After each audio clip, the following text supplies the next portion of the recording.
এরপরে রাসূলুল্লাহ সাল্লাল্লাহু আলাইহি ওয়াসাল্লাম শাজারাতুল মুনতাহা থেকে গিয়েছিলেন একটা বিশেষ লিফটের মধ্যে, ওটার নাম ছিল রফরফ।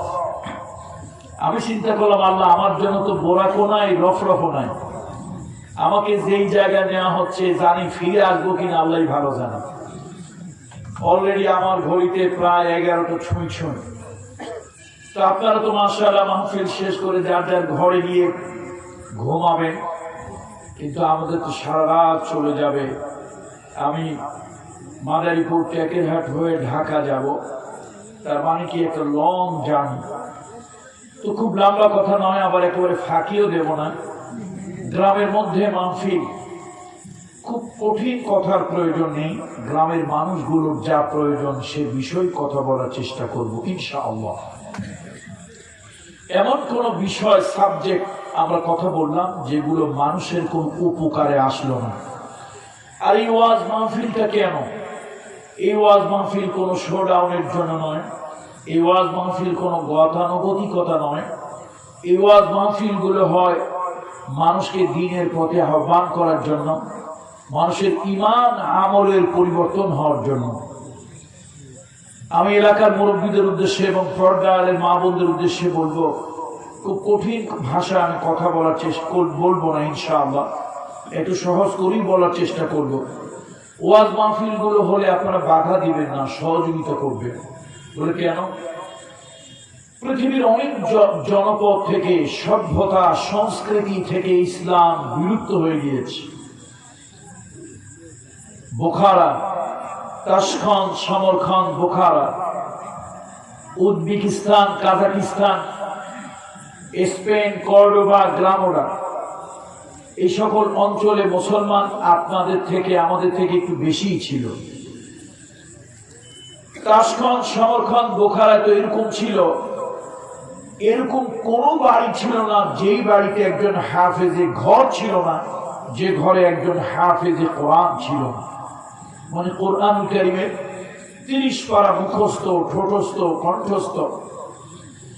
এমন কোন মহল্লা, পাড়া, আরবিতে বলে হারা, কোন কমিউনিটি, সোসাইটি, এমন কোন মহল্লা পাড়া ছিল না যে মহল্লা পাড়াগুলোতে একজন হাফেজে হাদিস পাওয়া যেত না। হাফেজে হাদিস কাকে বলে? অন্তত সনদ মতন সহকারে একটা অ্যাপ্রক্সিমেট 1 লক্ষ হাদিসের উপরে যার একটা কনসেপ্ট, আইডিয়া, ধারণা যার মধ্যে আছে, তিনি হাফেজে হাদিস। এমন কোন বাড়ি ছিল না, এমন কোন ঘর ছিল না, হাফেজে কোরআন ছিল না, এমন কোন মহল্লা পাড়া ছিল না যেখানে হাদিসের হাফেজ ছিল না। কিন্তু আস্তে আস্তে সেই জনপদগুলো ধ্বংস হয়ে গিয়েছে। এখনো তাশখান, সমরখান, উজবেকিস্তান, কাজাকিস্তান, চেচনিয়া, বসনিয়া, এই সমস্ত অঞ্চলে এখনো বিশাল বিশাল বড় অট্টালিকা পড়ে আছে, যেগুলি মাদ্রাসা ছিল, যেগুলি ইসলামিক এডুকেশনাল ইনস্টিটিউশন, এইগুলি বিশাল বড় বড় মাদ্রাসা ছিল, মসজিদ ছিল। মুসলমান আস্তে আস্তে তার ইসলাম, তার দ্বীন, তার ধর্ম থেকে একটু একটু দূরে সরে গেল এবং এই মুসলমানদেরকে ভুল বুঝিয়ে সমাজতন্ত্র প্রতিষ্ঠা হলো। সেই সমাজতন্ত্র এসে মসজিদগুলো বন্ধ করে দিল। অসংখ্য মসজিদ, নাট্যশালা হয়েছে, নাটক, সিনেমার থিয়েটার হয়েছে। অসংখ্য মসজিদগুলোকে ক্লাব বানানো হয়েছে। তারপরে মদের জন্য নাইট ক্লাব বানানো হয়েছে। 2-4টা মসজিদ তারা তালা দিয়ে আটকে রেখেছিল।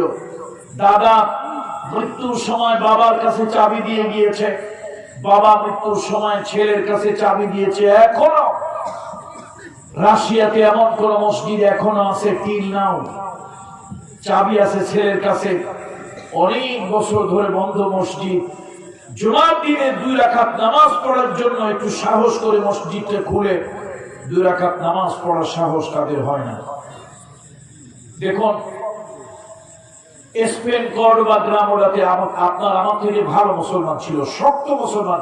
আরবিতে আমরা বলি কওয়ি, খুব ইমানের শক্ত মুসলমান ছিল।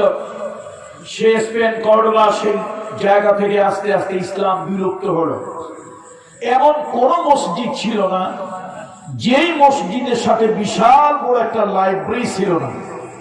সে লাইব্রেরির ভিতরে অনেক ধরনের বইপত্র থাকতো, শুধু কোরআন হাদিস না, শুধু ফিকহের বই না, এর বাহিরেও অনেক বই থাকতো। পৃথিবীতে অভিশপ্ত হালাকু খান, চেঙ্গিস খান, তারা যখন সে স্পেন, কর্ডোবা আবার দখল করে নিল, মসজিদের পাশের এই লাইব্রেরিগুলো থেকে বই বের করে করে রাস্তায় এনে আগুন দেওয়া হলো। তাফসীর, হাদিস, কোরআন, তারপরে বিভিন্ন বিজ্ঞান, দর্শন, ভূগোল, খতত্ত্ব, নৃতত্ত্ব, ভূতত্ত্ব, জ্যোতির্বিজ্ঞান, নানান ধরনের বইপত্র, সেগুলি পুড়িয়ে দেওয়া হলো, জ্বালিয়ে দেওয়া হলো। একজন অমুসলিম, একজন সাংবাদিক, একজন গবেষক, লেখক, তিনি এই মন্তব্য করেছেন, তিনি মুসলমান না, অমুসলিম। বলেছিলেন মুসলমানদের যে অপূরণীয় ক্ষতি হলো, এই মুসলমানদের যেই পরিমাণে বই পোড়ানো হলো, এই পোড়ানো বই সপ্তাহের পরে সপ্তাহ আগুন, ধোঁয়া বের হয়েছে আর পুড়েছে। সেই পোড়ার পরে যে ছাই ছিল, উনি মন্তব্য করেছেন জগৎ বিখ্যাত টাইগ্রিস নদীর উপরে বিশাল বড় একটা সেতু বা বাঁধ নির্মাণ করা যেত শুধু ওই বইয়ের ছাই দিয়ে। তাহলে কি পরিমাণে বই মুসলমানদের পুড়েছে। আমাদের পার্শ্ববর্তী একটা দেশ বার্মা, বার্মার একটা প্রভিন্স রাখাইন, এই রাখাইন প্রদেশের মুসলমানরা আছে, আমরা যাদেরকে রোহিঙ্গা বলে গালি দিই। আজকে দীর্ঘ ৭৫-৮০ বছর সভ্যতা সংস্কৃতির আলো থেকে তারা বঞ্চিত, শিক্ষা দীক্ষা থেকে বঞ্চিত। জীবনের ঝুঁকি নিয়ে তারা ওই দেশ থেকে কোনো মতে প্রাণটা নিয়ে এই দেশে এসেছে, পৃথিবীর বিভিন্ন দেশে গিয়েছে। কেউ কেউ প্রাণ বাঁচাতে সমুদ্রে পড়েছে, সমুদ্রেই তাদের মৃত্যু হয়েছে। আমি বছর 2 আগে একটা ঘরোয়া কিছু কনফারেন্স দাওয়াত নিয়ে গিয়েছিলাম কাশ্মীর, ভারত নিয়ন্ত্রিত কাশ্মীরে। 10 দিনের সফর ছিল আমার। আমি বোধহয় 6 দিন শেষ করি আমি অস্থির হয়ে গেলাম, ভয় ভীত সন্ত্রস্ত হলাম। পৃথিবীর এই পর্যন্ত এই বয়সে আল্লাহ তাআলা পৃথিবীর অনেক জনপদে যাওয়ার তৌফিক আল্লাহ তাআলা আমাকে দিয়েছেন। হাদা মিন ফাজলি রব্বি, এটা আমার প্রভুর দয়া অনুগ্রহ, এটা আমার কোনো কৃতিত্ব নয়। পৃথিবীর অনেক দেশে অনেক জনপদে আমি গিয়েছি, কিন্তু কাশ্মীরে গিয়ে আমার কাছে মনে হয়েছে একটা এক্সেপশনাল কেস। খাঁচার মধ্যে আমরা পাখি আটকায় রাখি, ওই পাখিকে আমরা খাবার দিই, খাঁচার মধ্যেও তার কিছু স্বাধীনতা থাকে। কাশ্মীরের মুসলমানরা নিজের চোখে না দেখলে এটা কোনোদিন বইপত্রে আর সাংবাদিকের বিবৃতি বক্তব্যে বিশ্বাস করতাম না। তারা ফাঁসি আসামি কন্ডেম সেলে আর পাখি বন্দি খাঁচার মধ্যে এর থেকেও কঠিন পরিস্থিতির মধ্যে আছে। আমাদের মুসলমানদের একটি দেশ, দেশটার নাম হলো ফিলিস্তিন। গত অক্টোবর মাসের 22 তারিখে আমরা একটা টিম বাংলাদেশ থেকে রওনা হয়েছিলাম জর্ডান। উদ্দেশ্য ছিল দেখি ফিলিস্তিনি মুসলমানদের অবস্থা অনুধাবন করা যায় কিনা। আমরা বাইতুল মুকাদ্দাস মসজিদের প্রায় 30 কিলোমিটারের মধ্যে চলে গিয়েছিলাম, কিন্তু দুর্ভাগ্য এত কঠিন অবস্থা আমরা ঢুকতে পারলাম না। চলে আসলাম খুব নাম করা একটা শহর, হয়তো ইতিহাস যারা পড়েন অনেকেই জানবেন, আকাবা। এটা হচ্ছে জর্ডানের একদম একটা লাস্ট সিটি, একটা ঐতিহাসিক শহর নগরী। সে আকাবাতে আসলাম, বিশাল সুন্দর একটা শহর সামনে। আমাদেরকে বারবার গাইড যিনি ছিলেন, গাইড দিতেন, উনি ভদ্রলোক, পড়াশোনা করেছেন আমেরিকায়। উনি হচ্ছেন একজন উর্দুনি, দ্যাট মিনস জর্ডান। উনি আমাদেরকে বারবার সতর্ক করছিলেন, ওই দিকে বেশি তাকানো যাবে না, ছবি তোলা যাবে না, বারবার দৃষ্টি দেওয়া যাবে না, কানা ঘুষা করা যাবে না। বললাম, তুমি যে এত বারবার ইংরেজি আরবিতে আমাদেরকে সতর্ক করতেছো, ব্যাপারটা কি?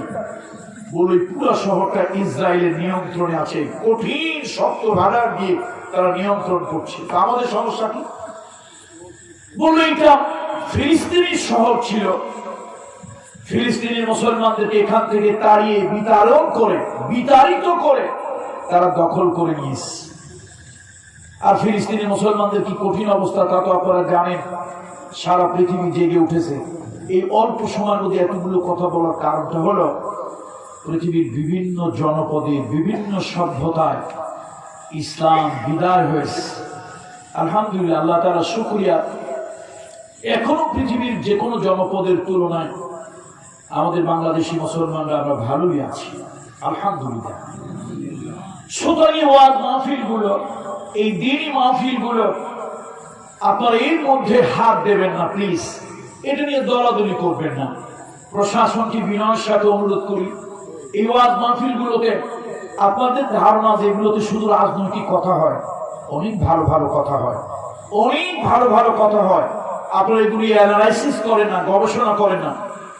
আমি মাত্র কয়েকটা ভালো কথা বলি। যুব সমাজের নৈতিক অবক্ষয়, এর বিরুদ্ধে ওয়াজ মাহফিলগুলোতে কথা হয়।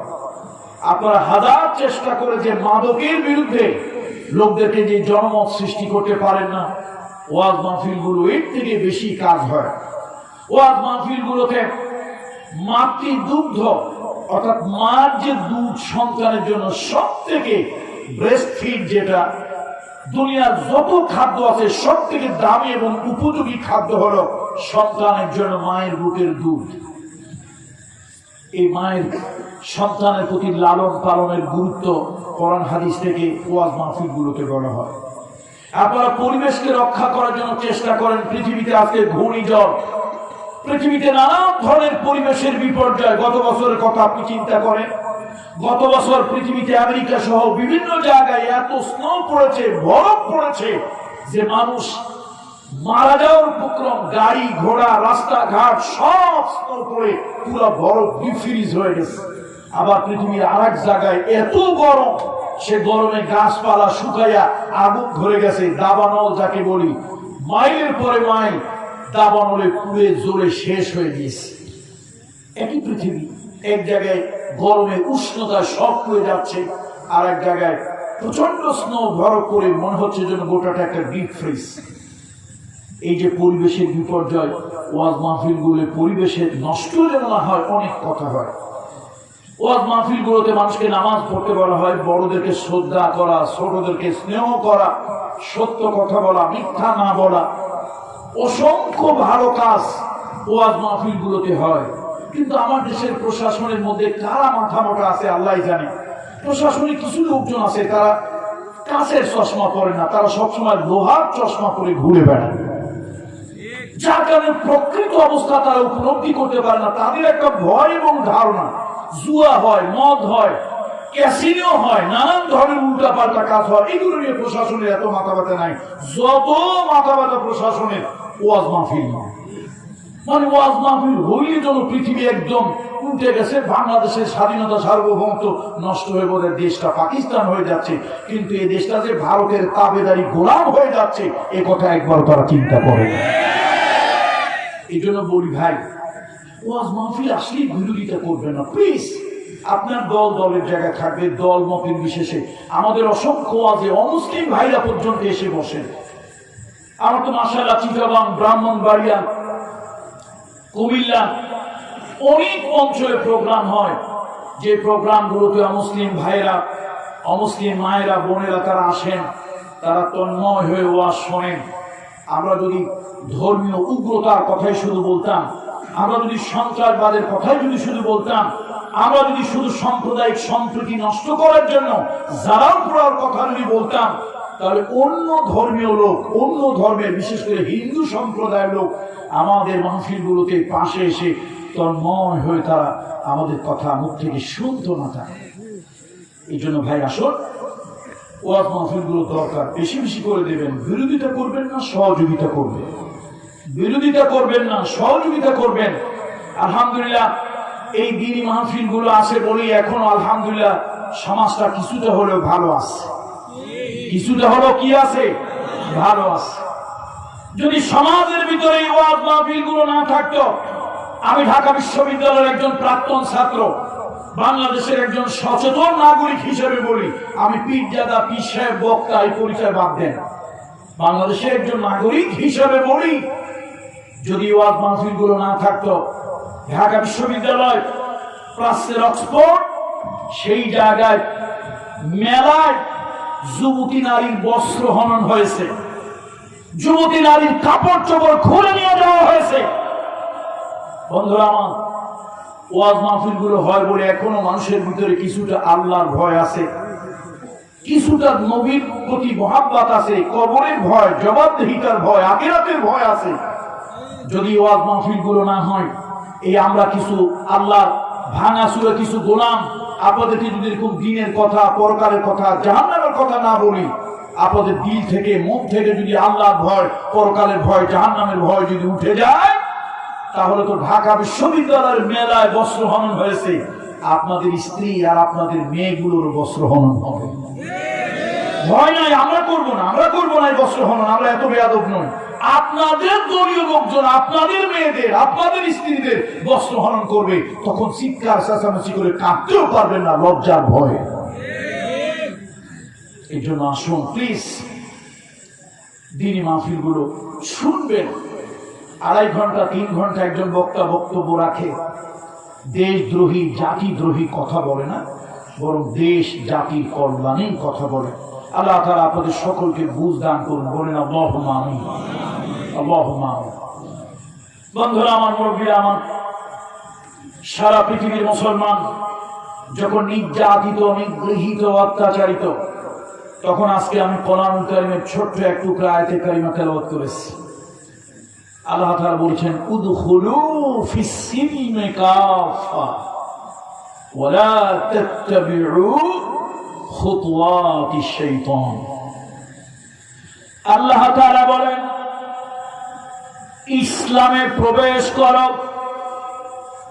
এই পৃথিবীতে মুহাম্মদুর রাসূলুল্লাহর মাধ্যমে আল্লাহ তাআলা যে শরিয়ত দিয়েছেন, আল্লাহ তাআলা যে দ্বীন দিয়েছেন, ওই দ্বীন ওই শরিয়তের নাম হলো ইসলাম। সুবহানাল্লাহ। ওটার নাম কি?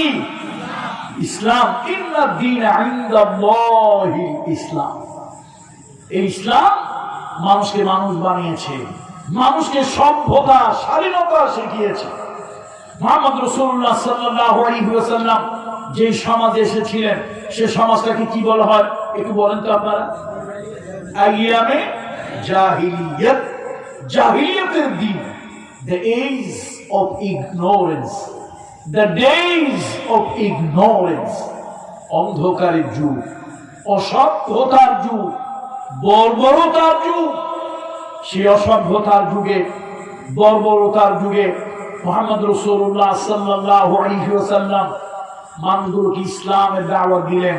এই কোরআন দিয়ে আল্লাহর নবী মানুষকে প্রকৃত মানুষ বানালেন। দেখুন, কঠিন কথা না, কিন্তু বোঝার জন্য প্রয়োজন। পৃথিবীতে অনেক আন্দোলন হয়েছে, রাজনৈতিক, সামাজিক, ধর্মীয় অনেক আন্দোলন হয়েছে। কোন আন্দোলনে মানুষের চরিত্র পাল্টায় না। আমার কথাটা কি কঠিন মনে হচ্ছে আপনাদের কাছে? কোন আন্দোলনে কি হয় নাই বলুন? মানুষের চরিত্র পাল্টায় না। Lenin, Karl Marx, Mao Zedong, Plato, Copernicus, কিপলক, রুশভ, Voltaire, Maxim Gorky, Bertrand Russell, এই যে পৃথিবীর দার্শনিক বড় বড় নেতা, তারা গাছতলা সাততলা সমান করে দেওয়ার জন্য আন্দোলন করেছেন। সেই আন্দোলনে কত মানুষের জীবন গিয়েছে, কত মানুষ মারা গিয়েছে।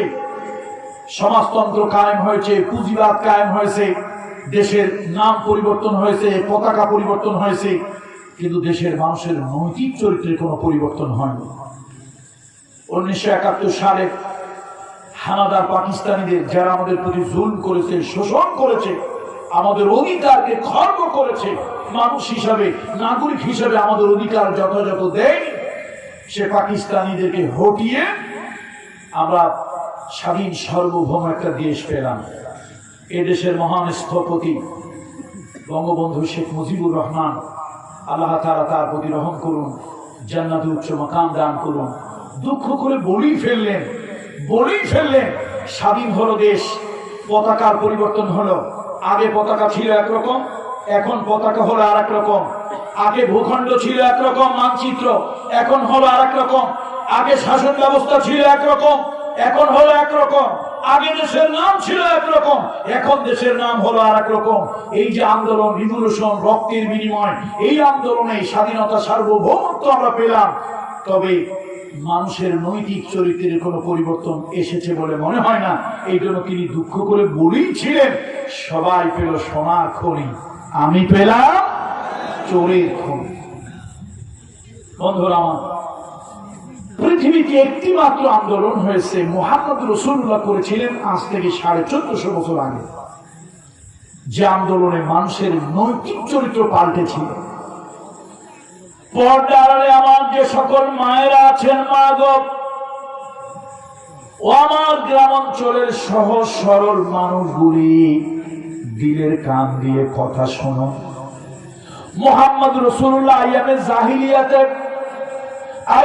জাহিলিয়াতে মুহাম্মদ রাসূলুল্লাহ মানুষদেরকে ইসলামের দাওয়াত দিলেন, দ্বীনের দাওয়াত দিলেন, কালেমার দাওয়াত দিলেন, তাওহীদের দাওয়াত দিলেন। ওই দাওয়াতে মানুষের কি পরিবর্তন হলো? একদিন দেখা গেল একজন বিধবা মহিলার ঘরের সামনে একটা লোক দাঁড়িয়ে আছে। আমরা বিধবা তাকে বলি, বিধবা তাকে বলি যার স্বামী মারা গেছে, ওই মহিলাকে আমরা বলি বিধবা। ওই ঘরে কয়েকটা এতিম বাচ্চা আছে, একদিন একজন লক্ষ্য করলো ওই বিধবা এতিমদের ঘরের সামনে একটা লোক অস্ত্র নিয়ে দাঁড়িয়ে আছে।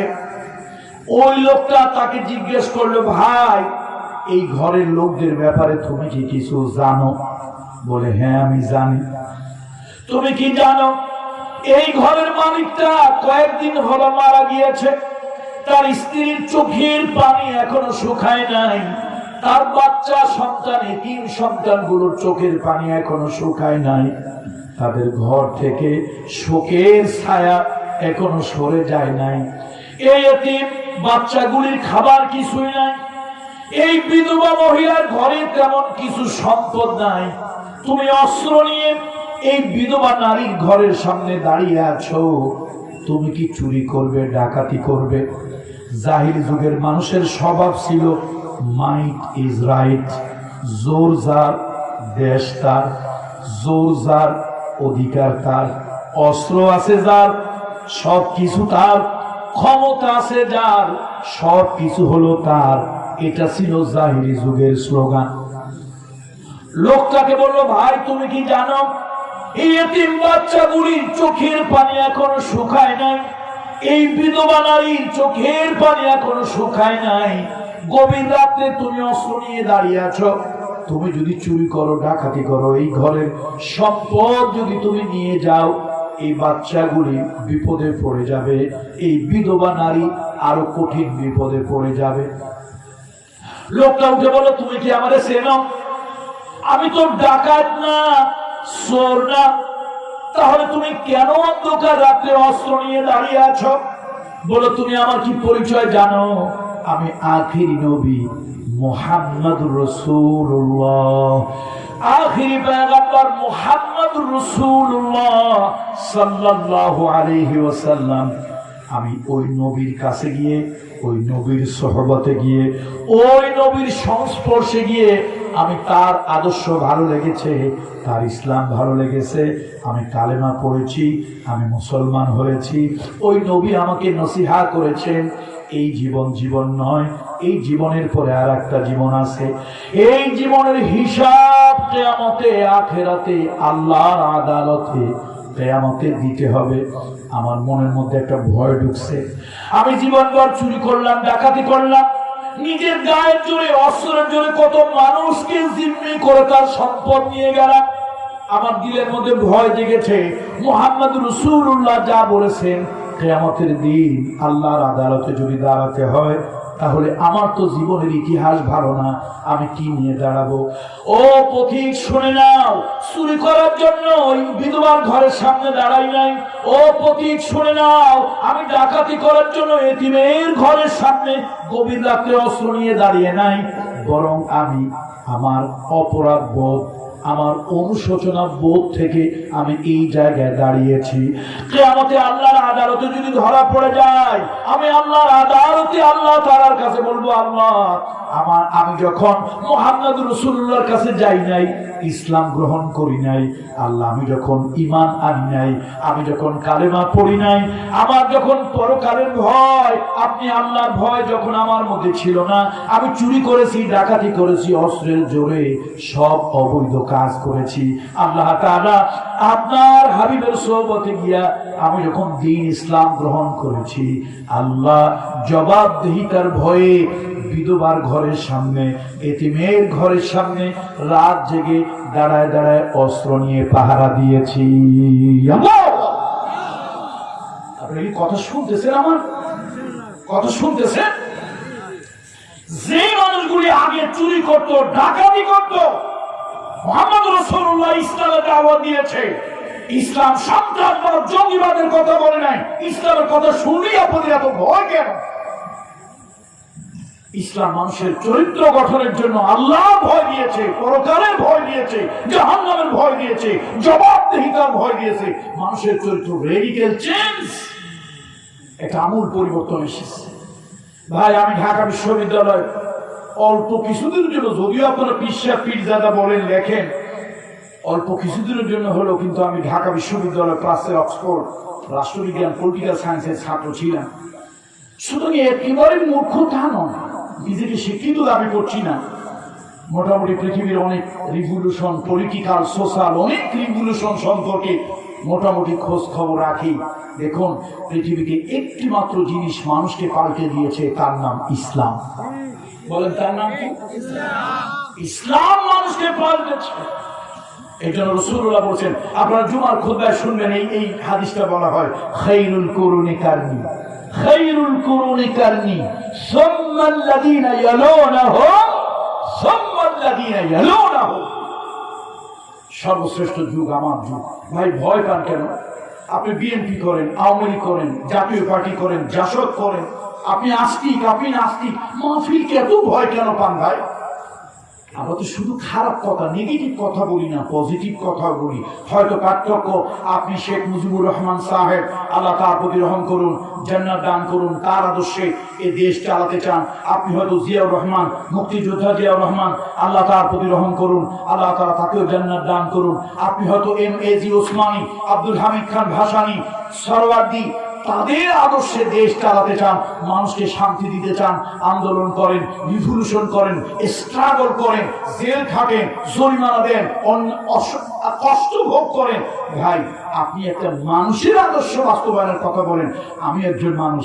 আপনি যদি একটা মানুষের আদর্শ বাস্তবায়নের কথা বলতে পারেন, ভাই আমি একজন মানুষ হয়ে আমার কি নাগরিক অধিকার নাই যে আমি একটু কোরআনের কথা বলবো? বলেন, সে অধিকারটা আমার আছে না? আপনি যদি জিয়াউর রহমান সাহেবের কথা বলেন, আপনি যদি আমার মহান নেতা বঙ্গবন্ধু শেখ মুজিবুর রহমান সাহেবের কথা বলেন, আপনি যদি MAG ওসমানের কথা বলেন, যে এই আদর্শে শান্তি আছে, কল্যাণ আছে, মানুষ সুখ শান্তি পাবে, দেশে সমৃদ্ধি আসবে, প্রবৃদ্ধি আসবে, দেশের অগ্রগতি হবে, দেশের উন্নয়ন হবে, এই কথাগুলো যদি আপনি বলেন, তাহলে ভাই আপনার যেরকম নাগরিক একটা অধিকার আছে, আই হ্যাভ রাইটস অলসো, আমারও তো একটা নাগরিক অধিকার আছে।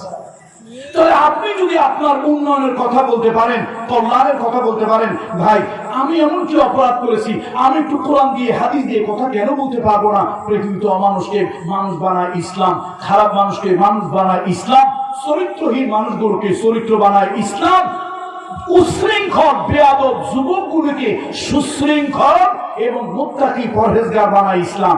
এই কথাটা আমি কেন বলতে পারবো না ভাই? আমার কি নাগরিক অধিকার নাই? আর আপনি যদি মনে করেন ডেমোক্রেসির অর্থ হলো আপনি কথা বলতে পারবেন, আমি পারবো না, আপনার মত আপনি প্রকাশ করতে পারবেন, আমার মত আমি প্রকাশ করতে পারবো না। ডেমোক্রেসির অর্থ হলো আপনি যা বলবেন তাই রাইট, আমি যা বলবো তাই রং।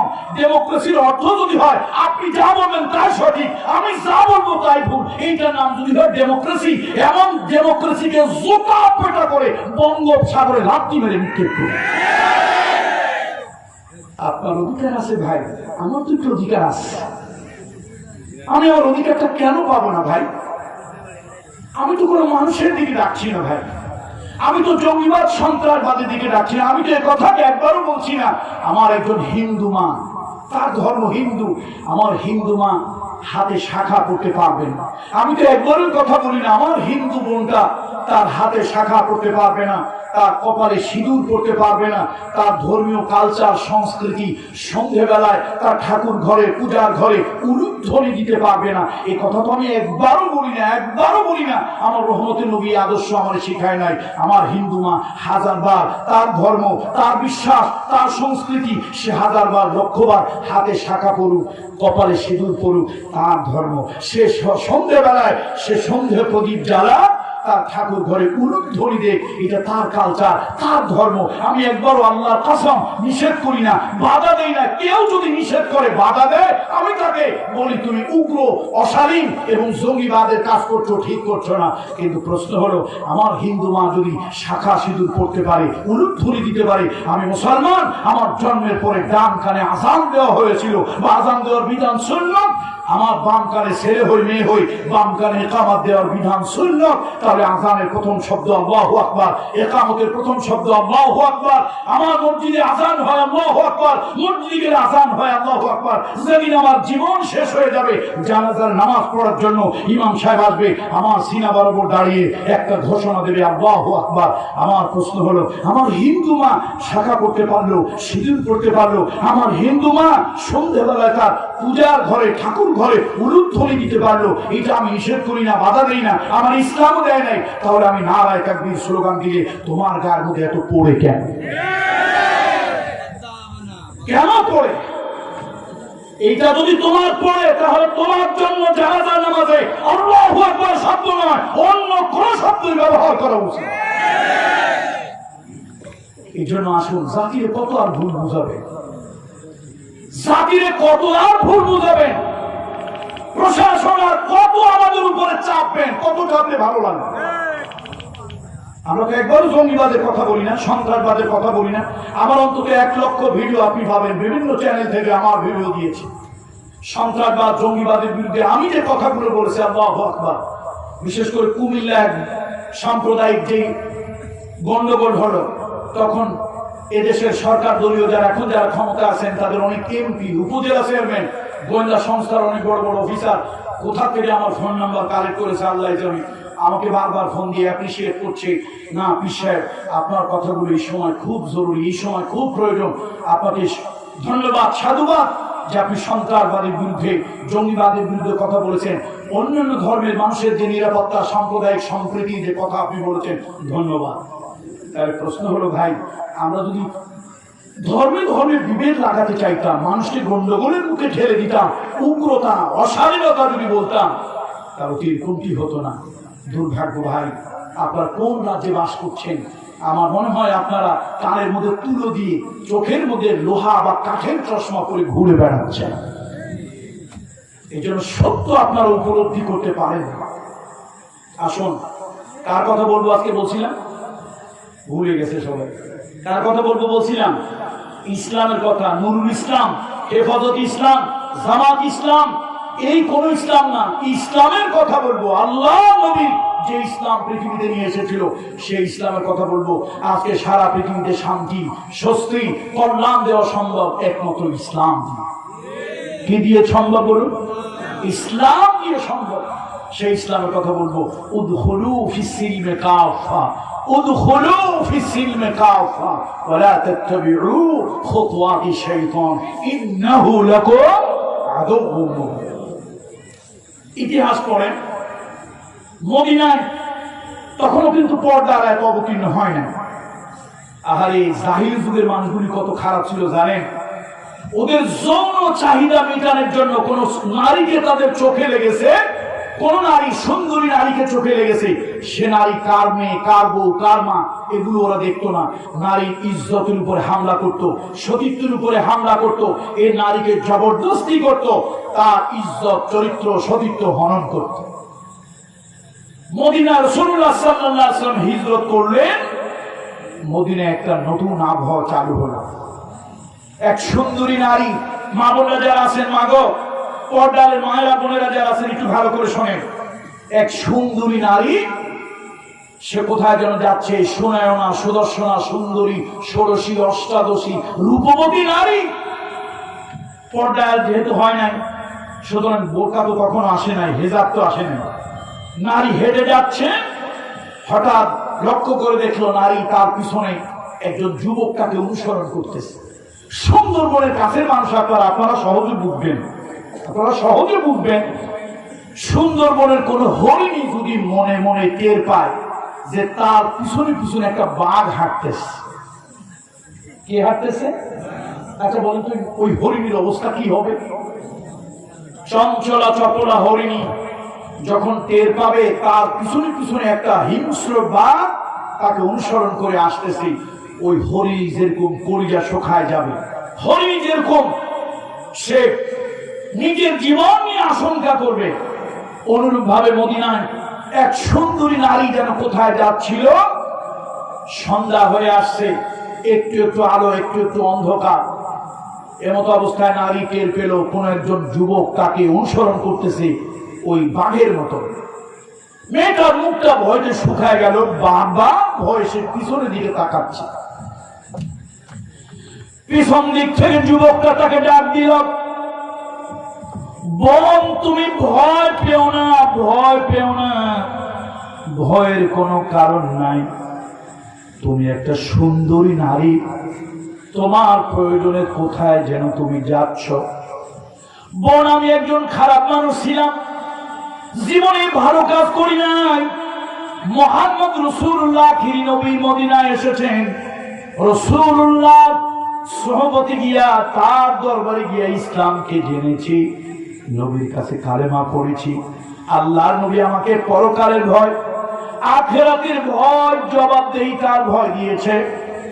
আখিরাতের ভয়, পরকালের ভয়, জবাবদেহিতার ভয় আমার দিলের মধ্যে আসছে। আমি এখন দুশ্চিন্তে আছি, জীবনে যে অপকর্ম করেছি, পাপ করেছি, আল্লাহর আদালতে আমি কেমন করে দাঁড়াবো।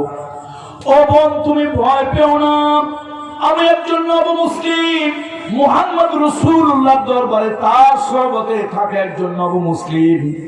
বোন, আমি আমার পাপের প্রায়শ্চিত্ত করার জন্য তোমার পিছনে পিছনে যাচ্ছি, তোমার নিরাপদ গন্তব্যে পৌঁছায় দেওয়ার জন্য।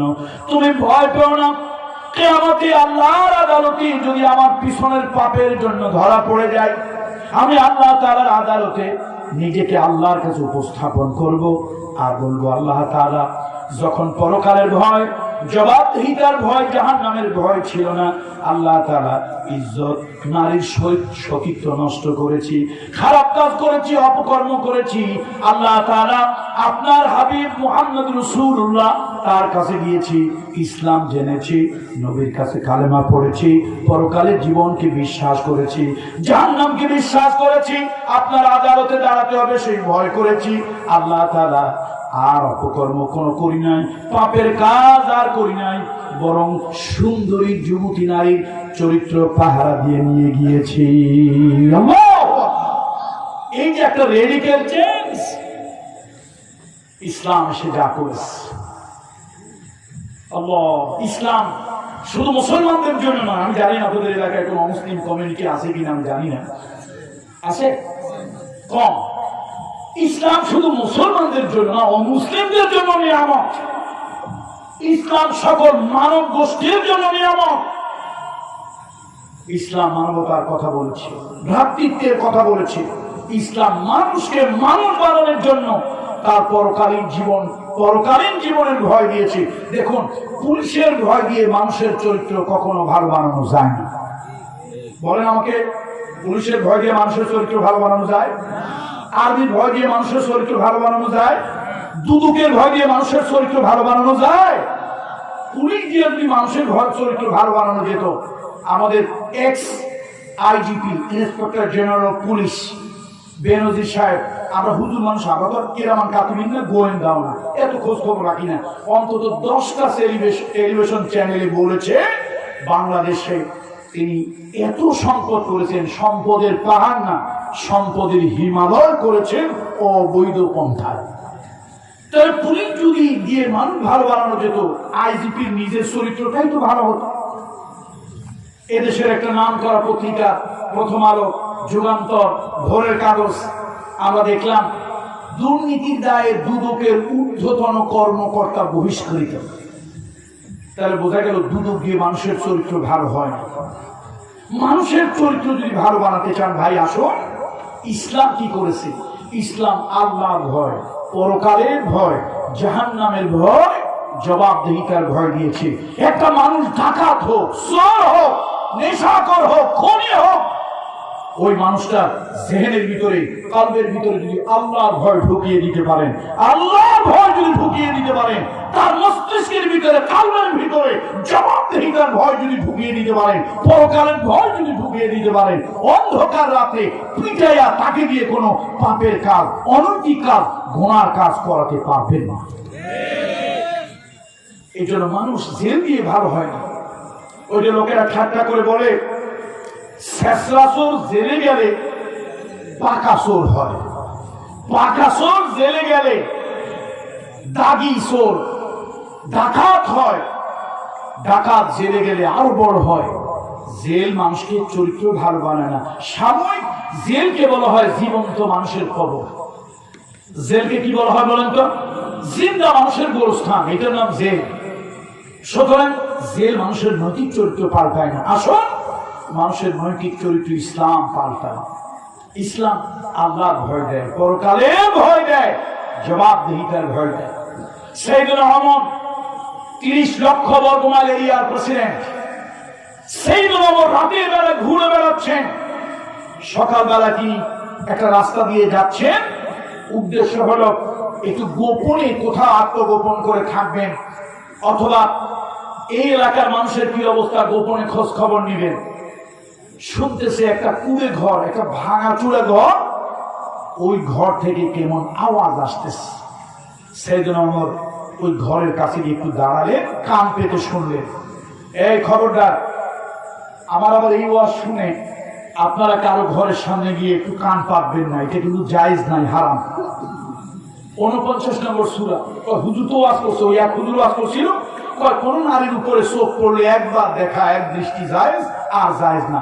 কোলা একটা চিন্তা করলো, হুজুরই তো বলছে, আমার দোষ কি, একবার দৃষ্টি করা যায়, একবার যখন তাকাবো 45 মিনিট থেকে আধা ঘন্টা 1 ঘন্টার আগে যেন দৃষ্টি না পড়ে। বুঝছেন, এরকম ব্যাখ্যা করলে আবার হবে না। বলতেছিলাম সাইয়েদনা ওমর একটা ভাঙাচুরে কুড়ে ঘর, তার পাশে থেকে দুজন নারী কণ্ঠের আওয়াজ শুনে সেখানে দাঁড়ালেন, অনুসন্ধিৎসু দৃষ্টি নিয়ে, মানে অনুসন্ধান করার জন্য কান লাগাইলেন। কোরআন শরীফের 49 নম্বর সূরা, সূরাটার নাম Hujurat, the inner apartment, the chamber.